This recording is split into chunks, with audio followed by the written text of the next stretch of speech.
चाणक्य नीति आचार्य चाणक्य द्वारा रचित एक महान ग्रंथ है। आचार्य चाणक्य इस ग्रंथ के माध्यम से मानव कल्याण हेतु महत्वपूर्ण बातों को बताए हैं जो जीवन के लिए ही बहुत ही उपयोगी है। तो आइए जानते हैं इनके द्वारा बताए गए उन बातों को।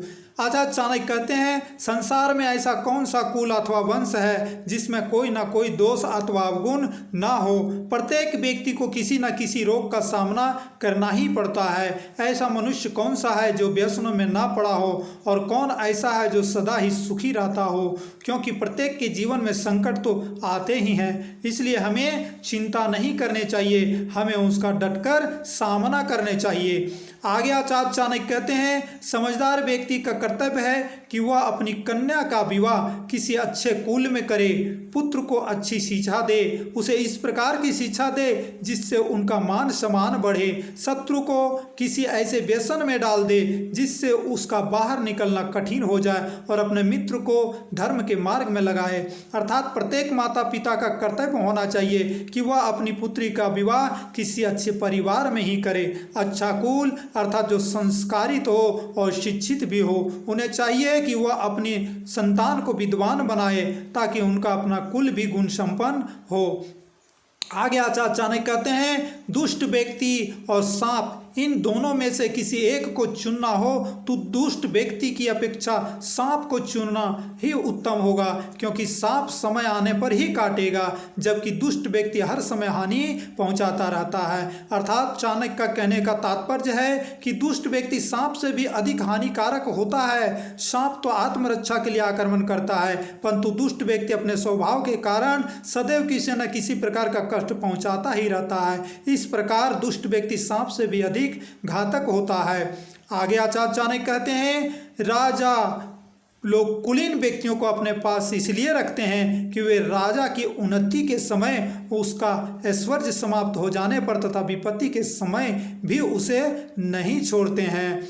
आगे आचार्य चाणक्य कहते हैं, समुद्र भी प्रलय की स्थिति में अपनी मर्यादा का उल्लंघन कर देते हैं और किनारों को लांघकर सारे प्रदेश में फैल जाते हैं, परंतु सज्जन व्यक्ति प्रलय के समान भयंकर विपत्ति और कष्ट आने पर भी अपनी सीमा में ही रहते हैं, अपनी मर्यादा नहीं छोड़ते हैं। अर्थात सज्जन व्यक्ति से बढ़कर संसार में कोई नहीं है।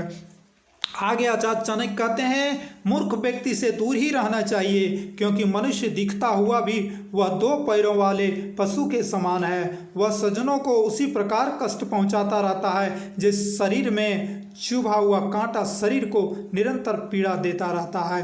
अर्थात कांटा छोटा होने के कारण अदृश्य हो जाता है और शरीर में धंस जाता है। मूर्ख भी यही स्थिति है, वह भी अनजाने में दुख और पीड़ा का कारण बनता है। अक्सर लोग मूर्ख की ओर ध्यान नहीं देते, वे उसे साधारण मनुष्य ही समझते हैं, किंतु वह समय पर बहुत बड़ा कष्ट पहुंचाता है। इसलिए वैसे मूर्खों से सावधान रहना चाहिए। आगे आचार्य चाणक्य कहते हैं, सुंदर रूप वाला यौवन से युक्त उच्च कुल में उत्पन्न होने पर भी विद्या से हीन मनुष्य सुगंध रहित ढाक अथवा टेसु के फूल की भांति उपेक्षित रहता है, प्रशंसा को प्राप्त नहीं होता है। अर्थात यदि किसी व्यक्ति ने अच्छे कुल में जन्म लिया है और देखने में भी उसका शरीर सुंदर है, परंतु यदि वह विद्याहीन है तो उसकी स्थिति भी ढाक के उसी फूल के समान होती है जो गंध रहित होता है। ढाक का फूल देखने में सुंदर और बड़ा होता है, परंतु जब लोग यह देखते हैं कि उसमें किसी प्रकार की सुगंध नहीं तो वे इसकी उपेक्षा कर देते हैं। न तो वह किसी देवता के पूजन में चढ़ाया जाता है, न ही साज श्रृंगार में उसका उपयोग किया जाता है।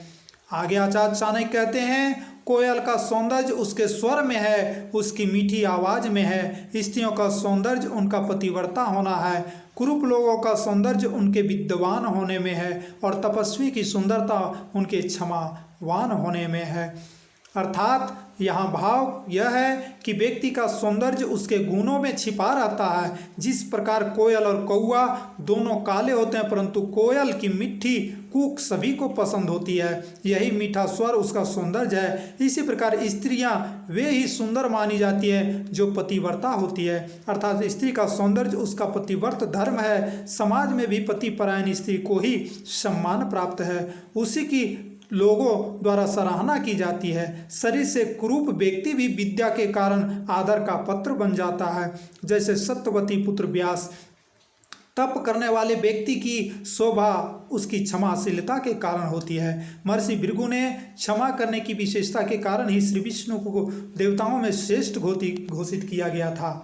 आगे आचार्य चाणक्य कहते हैं, यदि एक व्यक्ति का त्याग करने से कुल की रक्षा होती है, उन्नति होती है, सुख शांति मिलती है, तो उस व्यक्ति को छोड़ देना चाहिए, उसका त्याग कर देना चाहिए। ग्राम के हित के लिए कुल छोड़ देना चाहिए। यदि एक गांव को छोड़ देने से पूरे जिले का कल्याण हो तो उस गांव को भी छोड़ देना चाहिए। इस प्रकार आत्मा की उन्नति के लिए सारे भूमंडल का ही त्याग कर देना चाहिए। आगे आचार्य चाणक्य कहते हैं, उद्योग अर्थात पुरुषार्थ करने वाला व्यक्ति दरिद्र नहीं हो सकता है। प्रभु का नाम जप रहने से मनुष्य पाप में लिप्त नहीं होता। मौन रहने पर लड़ाई झगड़े नहीं होते तथा जो व्यक्ति जागता रहता अर्थात सतर्क रहता है उसे किसी प्रकार का भय नहीं रहता है। अर्थात जो व्यक्ति निरंतर परिश्रम करते रहते हैं उनकी गरीबी स्वयं दूर हो जाती है। परिश्रम करके बाइक को भी अपने बस में किया जा सकता है। जो व्यक्ति सदैव प्रभु का स्मरण करता रहता है, अपने हृदय में सदैव उसे विद्यमान समझता है, वह पाप कार्य में प्रवृत्त नहीं होता है। आगे आचार्य चाणक्य कहते हैं, अत्यंत रूपवती होने के कारण ही सीता का अपहरण हुआ। अधिक अभिमान होने के कारण रावण मारा गया। अत्यधिक दान के कारण राजा बलि को कष्ट उठाना पड़ा। इसलिए किसी भी कार्य में यति नहीं करनी चाहिए, अति का सर्वत्र त्याग कर देना चाहिए। आगे आचार्य चाणक्य कहते हैं, समर्थ अथवा शक्तिशाली लोगों के लिए कोई भी कार्य कठिन नहीं होता। व्यापारियों के लिए भी कोई स्थान दूर नहीं, पढ़े लिखे विद्वान व्यक्तियों के लिए कोई भी स्थान विदेश नहीं। इस प्रकार जो मधुरभाषी है उनके लिए कोई पराया नहीं। अर्थात जो लोग शक्तिशाली अर्थात जिनमें सामर्थ्य है उनके लिए कोई भी काम पूरा कर लेना कठिन नहीं होता है। वे प्रत्येक कार्य को सरलता पूर्वक कर लेते हैं। व्यापारी अपने व्यापार की वृद्धि के लिए दूर दूर के देशों में जाते हैं, उनके लिए कोई भी स्थान दूर नहीं है। विद्वान व्यक्ति के लिए कोई भी प्रदेश नहीं है, वह जहाँ भी जाएगा विद्वान के कारण विद्वता के कारण वहीं सम्मानित होगा। इस प्रकार मधुर भाषण करने वाला व्यक्ति पराये लोगों को भी अपना बना लेता है। उसके लिए पराया कोई भी नहीं होता, सब उसके अपने हो जाते हैं।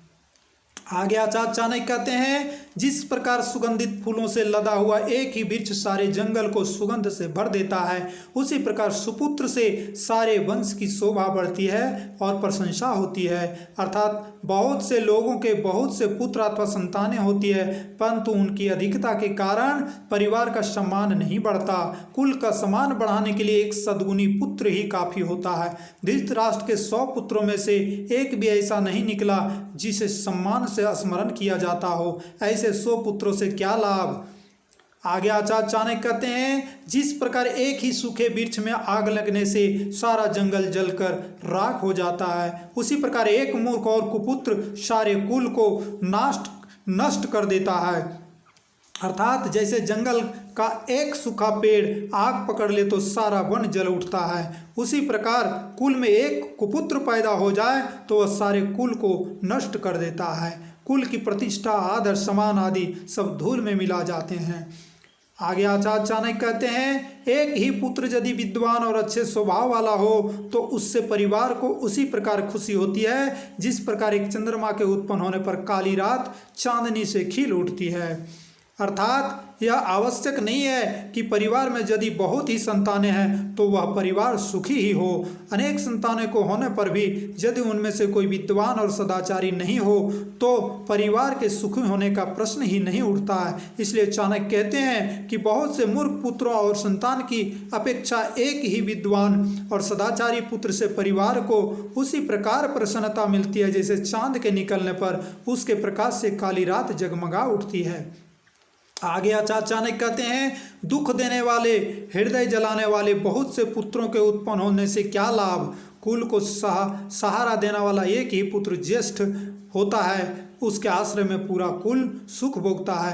अर्थात ऐसे पुत्रों से कोई लाभ नहीं जिनके कार्य से परिवार को शोक का सामना करना पड़े, हृदय को दुख पहुँचे। ऐसे बहुत से पुत्रों की अपेक्षा परिवार को सहारा देने वाले एक ही पुत्र अधिक उपयोगी होता है जिसके कारण परिवार को सुख प्राप्त होता है। आगे आचार्य चाणक्य कहते हैं, 5 वर्ष की आयु तक पुत्र से प्यार करना चाहिए। इसके बाद 10 वर्ष तक उसकी ताड़ना की जा सकती है और उसे दंड दिया जा सकता है, परंतु 16 वर्ष की आयु में पहुंचने पर उससे मित्र के समान व्यवहार करना चाहिए। आगे आचार्य चाणक्य कहते हैं, प्राकृतिक आपत्तियां जैसे अधिक वर्षा होना और सूखा पड़ना अथवा दंगे फसाद आदि होने पर, महामारी के रूप में रोग फैलने, शत्रु के आक्रमण करने पर, भयंकर अकाल पड़ने पर और नीच लोगों का साथ होने पर जो व्यक्ति सब कुछ छोड़ छाड़ कर भाग जाता है वह मौत के मुंह में जाने से बच जाता है। अर्थात जहां दंगे फसाद हों उस जगह से व्यक्ति को दूर रहना चाहिए। यदि किसी शत्रु ने हमला कर दिया हो या फिर अकाल पड़ गया हो और दुष्ट लोग अधिक संपर्क में आ रहे हों तो व्यक्ति को वह स्थान छोड़ देना चाहिए। जो ऐसा नहीं करता वह मृत्यु का ग्रास बन जाता है, अर्थात संकट का सामना उन्हें करना पड़ता है। आगे आचार्य चाणक्य कहते हैं, जिस व्यक्ति के पास धर्म, अर्थ, काम और मोक्ष आदि इन 4 पुरुषार्थों में से कोई भी पुरुषार्थ नहीं है वह बार बार मनुष्य योनि में जन्म लेकर केवल मरता ही रहता है, इसके अतिरिक्त उसे कोई लाभ नहीं होता है। अर्थात आचार्य चाणक्य कहने का तात्पर्य है, व्यक्ति मनुष्य जन्म में आकर धर्म, अर्थ और काम के लिए पुरुषार्थ करता हुआ मोक्ष प्राप्त करने का प्रयत्न करे तो मानव देह धारण करने का ही लाभ है, अन्यथा मानव शरीर का कोई लाभ नहीं है। आगे आचार्य चाणक्य कहते हैं, जहाँ मूर्खों की पूजा नहीं होती है, जहाँ अन्न आदि काफ़ी मात्रा में इकट्ठे रहते हैं, जहाँ पति पत्नी में किसी प्रकार की कलह, लड़ाई झगड़ा नहीं होती है, ऐसे स्थान पर लक्ष्मी स्वयं आकर निवास करने लगती है।